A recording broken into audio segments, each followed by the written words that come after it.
केंद्र सरकार के अंतरिम बजट पर और ज्यादा बातचीत करने के लिए स्टूडियो में हमारे साथ मौजूद है वरिष्ठ पत्रकार और आर्थिक मामलों के जानकार अंकित तिवारी जी। चलिए अंकित तिवारी जी के साथ में चर्चा को शुरू करते हैं। अंतरिम बजट आज पेश किया है वित्त मंत्री जी ने। आप काफी लंबे समय से आर्थिक मामलों के जानकार रहे हैं, आर्थिक विश्लेषक के तौर पर रहे हैं, तो आपको क्या लगता है क्या है बजट को लेकर क्या कुछ विशेष है? मैं मानता हूं कि वर्ष 2014 से 2024 तक की विकास यात्रा का एक रूप हमें आज संसद भवन में दिखा। और खासतौर पर बात करूं तो परंपरा, पारदर्शिता और लोकतांत्रिक मूल्यों को अंतरिम बजट में रखा गया है।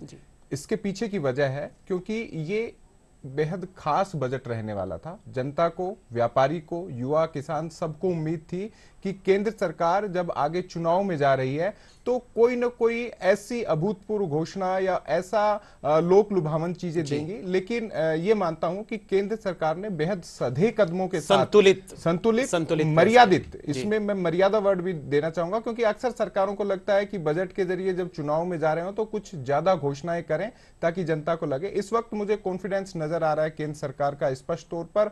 और न केवल 10 वर्षों का खाका यहां पर पेश किया गया, साथ ही जो पहले से योजनाएं चल रही थी, खासतौर पर लखपति दीदी योजना को मैं दूसरे नजरिए से भी देखता हूं कि ये देश की जीडीपी को बढ़ाने वाली योजना भी है। क्योंकि जब महिलाएं सशक्त होगी, सामर्थ्यवान होंगी और आर्थिक रूप से उनके पास ही नहीं, उनके बैंक खाते में पैसा रहेगा तो जीडीपी में योगदान की संभावनाएं भी रहेंगी। और लखपति दीदी न केवल ग्रास रूट पर काम कर रही है, साथ ही निर्यात संभावनाएं भी आने वाले वक्त में इनसे बहुत ज्यादा जुड़ने वाली है। और जो 5 ट्रिलियन इकोनॉमी का जो एक खाका केंद्र सरकार लेकर चल रही है, 2030 तक तो $7 ट्रिलियन तक जाना है। और इस पूरे बजट में अगर एक लाइन में मैं कहूं तो सबका साथ, सबका विश्वास और सबका प्रयास और सबका प्रयास, तो ये सभी चीजें इसमें दिखाई गई है। कोई ऐसा बजट के जरिए नहीं दिखाया गया कि हम जल्दबाजी में हैं या कुछ ऐसी घोषणा हम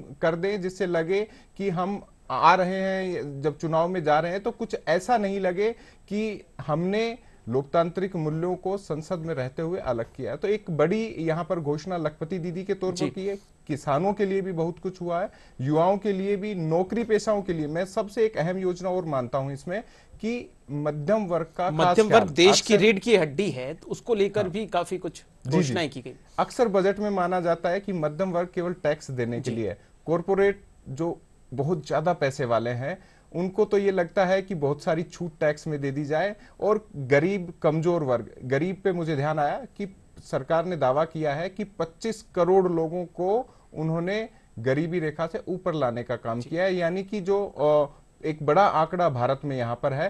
तो मध्यम वर्ग को लगता था कि टैक्स का पूरा भार उन पर होता है, उनके लिए आवास की बात की गई है। और आवास योजना का दायरा बढ़ेगा तो इससे real estate sector, infrastructure sector और खास तौर पर स्टील की मैं बात करूं उनमें, सीमेंट इंडस्ट्री के लिए, और इसके साथ साथ तमाम जो मजदूर लगे हुए हैं उनको भी राहत मिलती हुई मुझे इस पूरे बजट के जरिए दिखाई देगी। दूरगामी सोच के साथ एक बजट माना जा सकता है। और दूरगामी सोच के पीछे का लक्ष्य शायद यही हो सकता है कि जब पूर्णकालिक बजट आएगा तो उनमें बहुत सारी चीजें ऐसे शामिल होनी है जो टैक्स को लेकर इन्होंने थोड़ा सा बैकफुट लिया है कि कोई ऐसा नया कर नहीं लगाया, नया भार नहीं डाला है, वो रह सकता है और फिलहाल जरूरत भी नहीं है। स्थिति वही रखी है। वित्त मंत्री निर्मला सीतारमण ने खुद कहा है कि इनकम टैक्स हमारा 3 गुना बढ़ गया है और इस बार राजकोषीय घाटा 5.1% कम, तो और आगे भी उसे लगातार कम रहने की संभावनाएं जताई गई थी। हालांकि इकोनॉमिक सर्वे इस बार नहीं आया, लेकिन जो 10 वर्ष की विकास रिपोर्ट पेश हुई उसमें वर्ष 2024 में 7% जो ग्रोथ रेट है वो रहने का अनुमान। समाज के हर तबके को ध्यान में रखकर बजट बनाया गया है।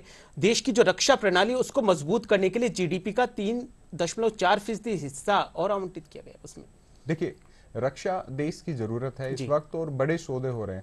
फ्रांस के राष्ट्रपति अभी आकर गए हैं और कुछ महत्वपूर्ण सामरिक डील हमने वहां उनसे की है। और सामरिक दृष्टि से और हिंद महासागर के लिहाज से और साथ में भारत में जो रक्षा सौदे होने हैं और रक्षा को लेकर कोई इक्विपमेंट्स बनने, इंडस्ट्रीज लगनी है, उनको लेकर ये बढ़ना तय माना जा रहा था कि जब आत्मनिर्भर भारत की, सशक्त भारत और आत्मबल युक्त भारत की जब बात हो रही है तो रक्षा में निवेश बढ़ रहा था। अभी खास तौर पर पनडुब्बियों की लेकर सुपरसोनिक की बात हो या नए जो सामरिक सौदों के लिहाज से और डिजिटल उपकरण और खास तौर पर कुछ नई तकनीक के साथ ड्रोन टेक्नोलॉजी की ओर बढ़ रहे हैं, तो उन तकनीक्स को लेना है, नई टेक्नोलॉजी का समावेश करके। जी बिल्कुल, तकनीक के साथ इसमें बजट आवंटन तो बढ़ना तय था। और फिलहाल वैश्विक परिदृश्य आप देखेंगे कि रूस और यूक्रेन की अगर मैं बात करूं तो हालात लगातार उस तरीके से रहे। गाजा पट्टी का हमने पूरा देखा है और हमारे पड़ोसी देशों के मुल्क के आर्थिक हालात इतने बेहतर नहीं है कि उनमें कभी भी विद्रोह की स्थिति हो सकती है। साथ में चीन हमारे बिल्कुल पड़ोस में है ही, उनकी लगातार जो घटनाक्रम होते रहते हैं उनको देखते रहते हैं। तो ऐसे में भारत को रक्षा के लिहाज से थोड़ा और सशक्त होने की जरूरत थी। कुछ तकनीक के लिहाज से यहाँ पर रक्षा उपकरण बने उनके लिए, और साथ में एक विश्वास भी डेवलप करने के लिए कि अगर ऐसी स्थिति वैश्विक तौर पर बनती है तो हम मजबूती से खड़े रहें, डटे रहें, सशक्त भारत की तस्वीर दुनिया के सामने आ सके।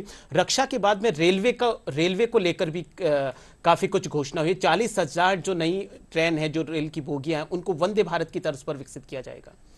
मुझे याद आ रहा है एक जब प्रधानमंत्री जी ने कहा था शुरुआती दिनों में कि हवाई चप्पल पहनने वाला हवाई जहाज में यात्रा करेगा। तो अब चूंकि रेल बदल रही है, हमारी स्वरूप आप देख रहे होंगे, सुविधाएं बदल रही है, उसमें टेक्नोलॉजी के साथ सुविधाएं आ रही हैं। और आप मुंबई से गोवा का सफर अगर ट्रेन का आप विजुअल्स देखेंगे तो आपको नजर आएगा कि कैसे 360 डिग्री वहां व्यूज का आप मजा ले सकते हैं। तो वंदे मातरम जो ट्रेन के रहा, तो साधारण जो कोच है उनको अब बदला जाएगा उस श्रेणी में, तो अपग्रेड किया जा रहा है। इन्होंने कुछ नई घोषणा या नए ट्रैक्स इस हिसाब से केवल माल भाड़े के लिए किए, लेकिन इन्होंने कहा कि जो आम भारतीय, आम नागरिक, आम रेल यात्री जो सफर कर रहा है उसे भी बेहतर सुविधाएं मिले। सबसे परंपरागत कोच है वो बदलकर अब थोड़े हाईटेक। सबसे अंतिम प्रश्न, विकसित भारत 2047 तक बनाने का सपना है, प्रधानमंत्री मोदी जी ने भी कहा है कि इस बजट में पूरी उन चीजों का समावेश किया गया। आपको क्या लगता है? देखिए, देश जिस गति से आगे बढ़ रहा है और आर्थिक सर्वेक्षण बता रहे हैं और तमाम जो डेटा है, क्योंकि अभी भारत को उम्मीद है और भारत सबकी उम्मीद है, दोनों चीजें हैं यहाँ पर। तो 2047 से पहले हो जाएगा, जिस हिसाब से युवा पीढ़ी लगातार अपना योगदान दे रही है और विश्व में हर क्षेत्र में अपना डंका जमाए हुए, और जो पोर्ट कनेक्टिविटी होगी, साथ में इंफ्रास्ट्रक्चर जो पूरा भारतमाला प्रोजेक्ट हुआ है, DMIC कॉरिडोर है, और 3 कॉरिडोर में इसमें साथ साथ बताऊं ऊर्जा के लिए और सीमेंट के लिए जो और सौर ऊर्जा के लिए भी, तो ये सारी चीजें अब भारत को संबोधन। मैं कहता हूं कि टारगेट तो 2047 है, लेकिन उम्मीद है कि ये इससे भी पहले पूरा हो जाए। कुल मिलाकर विकसित भारत बनने की दिशा में भारत अग्रसर हो चुका है। अंकित जी आज स्टूडियो में आए, बहुत बहुत धन्यवाद, इतने अच्छे से आपने जानकारी साझा की। जैसा प्रधानमंत्री नरेंद्र मोदी जी ने भी कहा है, यही समय है, सही समय है, अनमोल समय है आगे बढ़ने का।